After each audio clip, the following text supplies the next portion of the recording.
Hi everyone, this is Mrs. Raposa. I'm making this video on 8.3 notes, modeling periodic behavior. For those students who were absent on the days that we did these notes over a course of several days to accommodate for those who were out for AP testing and MCAS testing. But for those of you who were here, you might just need a review of the lesson as well. So on section 8.3, we built off of what we know about the graphs of y equals sine x and y equals cosine x. Those are the parent functions. Recall for the graph y equals sine of x that one full cycle occurs in 2 pi. So the period of this function is the distance that we have to travel on the x-axis, or the amount of angle measures that we go through to complete one full cycle. And it makes sense it would be 2 pi because the sine, remember the sine is the y-coordinate of points on the unit circle. So on the unit circle, the sine of 0 degrees or 0 radians is this y-coordinate, 0. So 0, 0 is on the graph. The y-coordinate at pi over 2, a quarter of a revolution, is 1. So at pi over 2, or half of pi, we have a y-coordinate of 1. The sine of pi radians is this y-coordinate, 0. So when the angle measure is pi, the y-coordinate or sine value is 0. And so on and so forth around the unit circle until we've made one complete cycle, 2 pi. For the cosine function, remember the cosine of the angle measure gives us the x-coordinates on the unit circle. So the cosine of 0 radians, or 0 degrees, is this x-coordinate 1. So this graph, the parent cosine function, starts at its maximum value of 0, 1. And the cosine of 90 degrees, or pi over 2, is this x-coordinate, 0. 90 degrees, pi over 2, half of pi. And so on and so forth around the circle until we're back here at 2 pi. Cosine of 2 pi is 1. So those are the parent functions. When we graphed y equals a times cosine of bx, or y equals a times the sine of bx, what we did was we stretched these graphs vertically or shrunk them vertically, depending on what the amplitude a is. And we stretched or shrunk them horizontally, or maybe shrunk them horizontally depending on what b is. That means we changed the period of the function from 2 pi to maybe something different. Maybe we stretched it out to 4 pi or made it smaller. The period, one full cycle, might happen in just pi. So what we're doing in section 8.3 is we're building off of that. Now we're introducing not only horizontal stretches and shrinks and vertical stretches and shrinks, but we're adding some shifting. So some translations of the graphs, left, right, up, and down.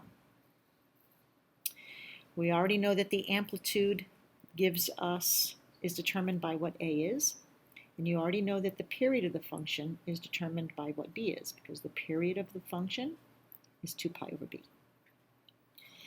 Now we're introducing h.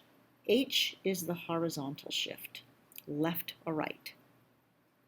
K is the vertical shift, up and down.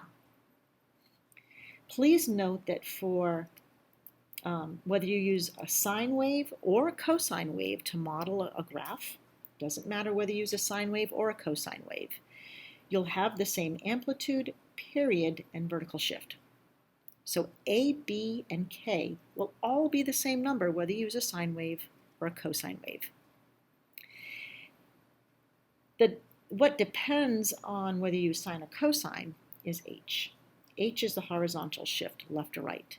And that depends on whether you're using a cosine wave or a sine wave. Notice that these two equations are exactly the same thing. The only thing they've done to this top equation is they've added that number k to both sides of the equation. That would cancel, and we'll end up with what's down here. Y equals a times the cosine of b times x minus h quantity plus k, after I've added k onto both sides. So it's the same exact thing. So let's take a look at example 1. We're going to give an equation of the wave shown below. And in order to do that, I need to find the values of A, B, H, and K. The values of A, B, and K, those three things do not depend on whether you use a sine or cosine wave to model the graph. So the only one that's going to depend on whether you use sine or cosine is H. The value of H will change depending on whether you use a sine or cosine function. So let's go ahead and first find the amplitude of this function. So the amplitude, when you're looking at the graph, is determined by finding out what the max y values is. And so when I say max, I mean the max y value, the max y coordinate on the graph, and the min y value on the graph. So on this graph, I can see that the minimum, the lowest y coordinate I have is -1. And the maximum y coordinate I have is 5. So the absolute value of A is going to equal 1/2 of the max minus the minimum value. So 5 minus -1. 5 minus -1 is 6, so it's 1/2 of 6, which is 3.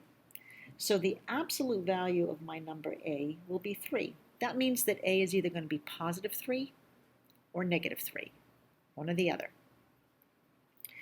So we'll talk later about whether to use +3 or -3. Also remember that the amplitude is half the distance from the top to the bottom. So the amplitude is 3. That means from the midline, or the axis of the wave, K, right? In this case, it would be K. We'll talk about that in a second. The axis of the wave here is the middle of the wave. And that means that from here, there's 3 units up and 3 units down. So the amplitude is half the distance from the top of the wave to the bottom. From the top of the wave to the bottom is 6 units. Half of that is 3. So now let's find the period of this function. I said earlier that the period, one complete cycle, that's a period is one full wave or one complete cycle. So one complete cycle of this wave, I'll start it here. If it starts here at the top, then it's going to go down to its minimum and come back up and end back at the top again at its maximum value. So this is one complete cycle. So I'll mark this off as one period, one cycle. So one full cycle is equal to the distance between this x-coordinate and this x-coordinate. So the difference between 11 and 3, which is 8. Oops, you can't see what I'm writing there. So one full cycle is 8. So the period of this function is equal to 8. Not 8 pi, 8 units. So I'm going to use that to determine what the value of b is to write my equation. Since the period of this function is 8, I'm going to set 8 equal to 2 pi over b and solve that equation.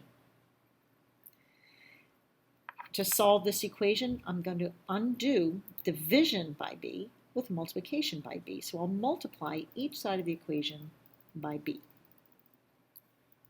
And that will give me 8b equals 2 pi. And now the only thing that I have to do to solve for b is divide each side by 8. And that will result in b equaling 2 pi over 8, or when I reduce that, that's 1 pi over 4. 2/8 is 1/4. So 1/4 of pi, or pi over 4. So that's the value of b that I'm going to use in my equation here, whether I use a cosine wave or a sine wave.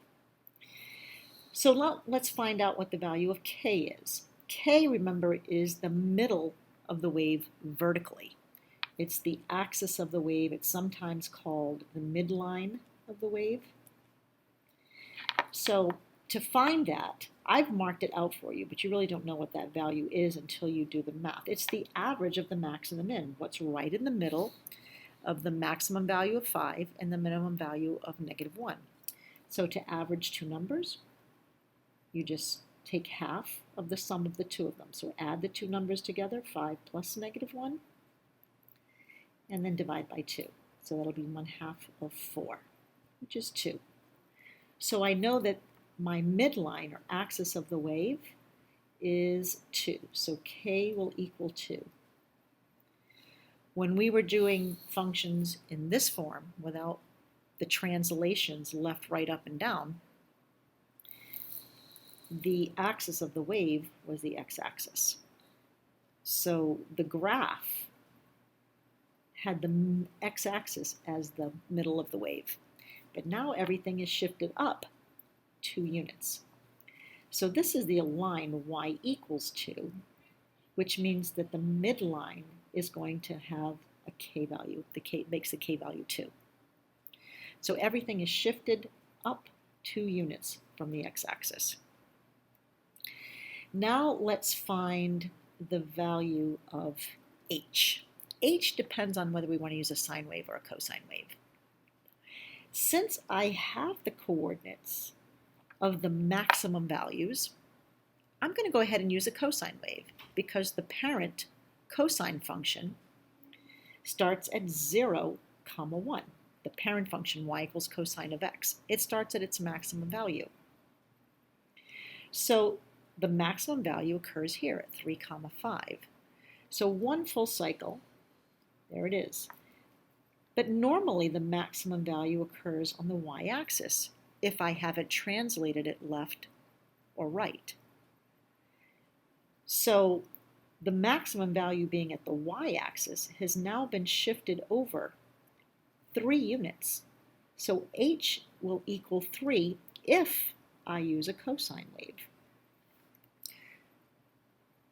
Remember that the graph of y equals sine of x starts at the origin.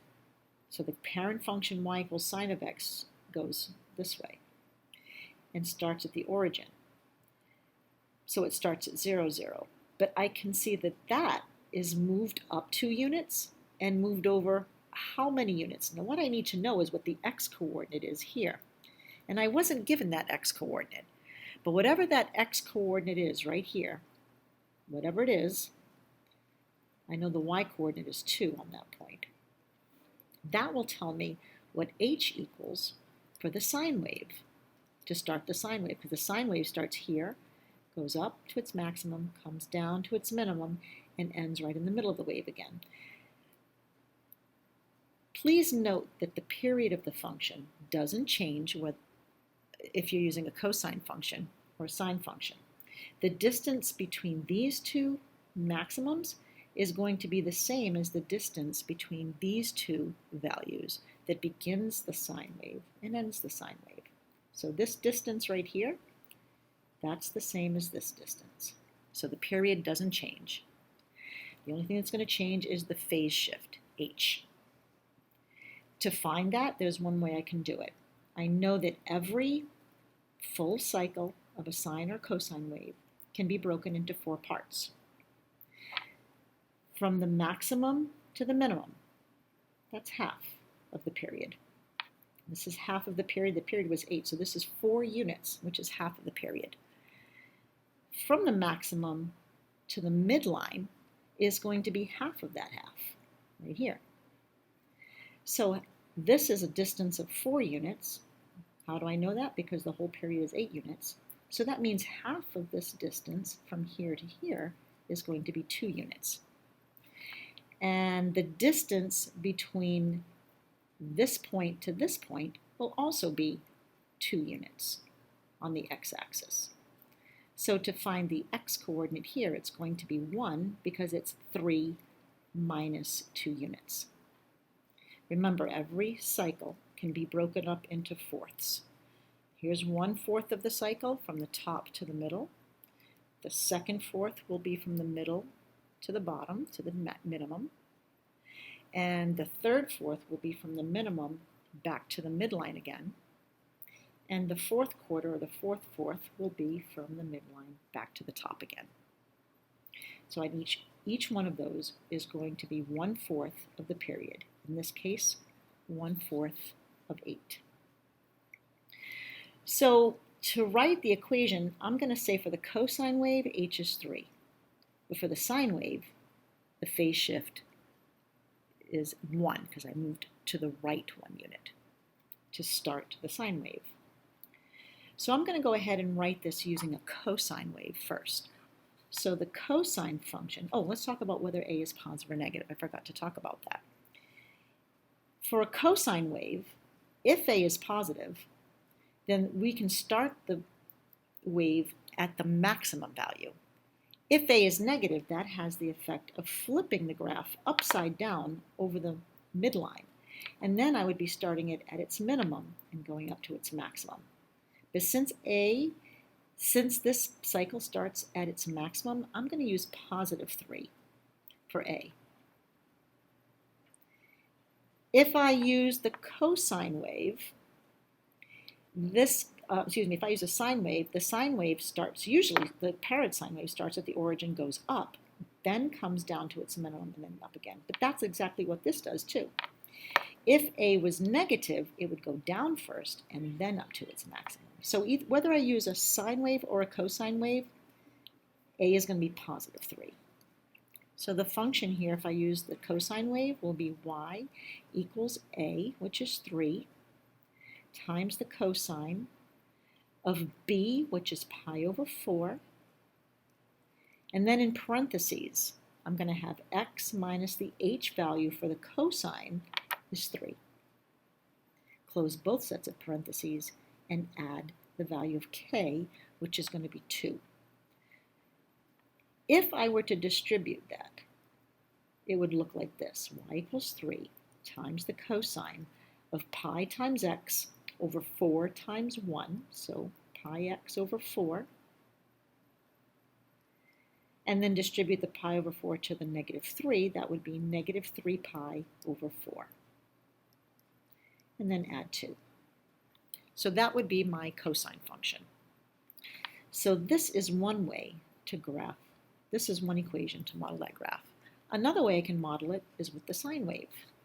And the only thing that's going to change is this value right here. And the word cosine will change to sine. So y equals 3 times the sine of pi over 4. And then in parentheses, I'm going to have x minus 1 because it's a sine wave. Close both sets of parentheses and add the shift up k, which is 2. If I distribute, I'll have y equals 3 times the sine of pi x over 4 minus pi over 4 times 1, which will be pi over 4 again. Close that, add 2. So this would be the equation to model it using a sine wave. Okay, I'm just showing you that if you throw those two equations into Desmos, you'll see that they are indeed the same graph. I'm going to unclick this. That's the graph of y equals 3 times, that's the cosine function. And if I get rid of that one and graph the sine wave, they are exactly the same graph. One's modeled with cosine, one's modeled with sine. And indeed, both of them do have the points that are shown on the diagram on the notes. Hope that helped.